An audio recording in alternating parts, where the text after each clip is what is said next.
मला एक सांगा फक्त आता आपल्या तालुक्यामध्ये 66 गाव आहेत, तर त्यातली किती गाव आता मोजून झाले? आता तसं मला तर आपली 22 गाव आपण गेले 7 दिवसात आता भरपूर प्रयत्न 22 गाव पूर्ण झाले. ही 24 तास बसते, ही 24 तास बसते कंटिन्यू आम्ही इथं झोपायला.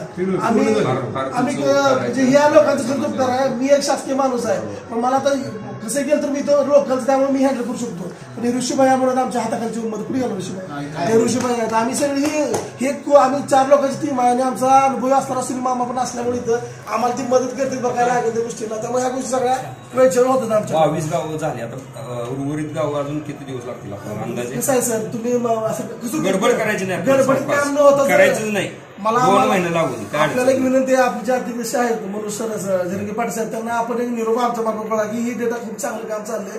थोडासा अवधी जर मिळाला तर सगळ्यांच्या गावाचं कल्याण शोधायला अवधी द्यायला काही हरकत नाही. मला तुम्हाला एक शब्द देतो की ह्यातला एक सुद्धा खानापूर एकही माणूस वंचित राहणार नाही. सर्वसाधारण गावामध्ये किती अंदाजे आतापर्यंत सापडले 22 गावामध्ये? मी सर तुम्हाला विनंती करू तुम्हाला की हे काम ऍक्च्युली अधिकाऱ्यांचं आकड्यावर सांगितलं, त्यामुळे मला विनंती की मला काही गोष्टी बंधन आहे, मी तुम्हाला या गोष्टी सांगू शकत नाही. पर्सेंटेज मध्ये सांगा. मी सर तसं सगळं सांगतो तुम्हाला की त्या काळी जर त्या काळी गावात देवीखिंडीमध्ये त्या काळी जर 500 लोकांचा जन्म लोकसंख्या असेल, त्यातलं तर धरून चला की 20% लोक त्यावेळी शेती करत होते.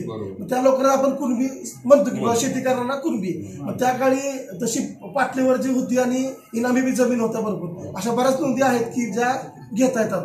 तर काही गोष्टी अधिकारी आमचे तुम्हाला सांगतील. आम्ही काय करतो, प्रांत साहेब आणि तहसीलदारांना भेटतोय जातो आम्ही, त्यांच्याकडून आणखी मग डिटेलमध्ये माहिती घेतो. मग तशी आता 22 गावं सगळी झालेली आहेत.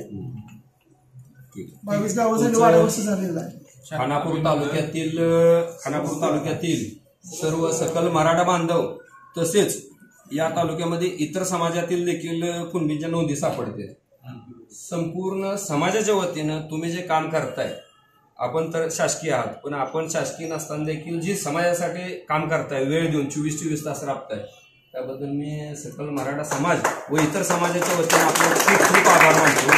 आणि येणाऱ्या काळामध्ये देखील जी उर्वरित गाव आहेत त्या गावामध्ये देखील अशाच पद्धतीनं चांगलं काम करून संपूर्ण समाजाला न्याय द्यायचं काम आपण करावं, ही मी समाजाच्या वतीनं विनंती करतोय.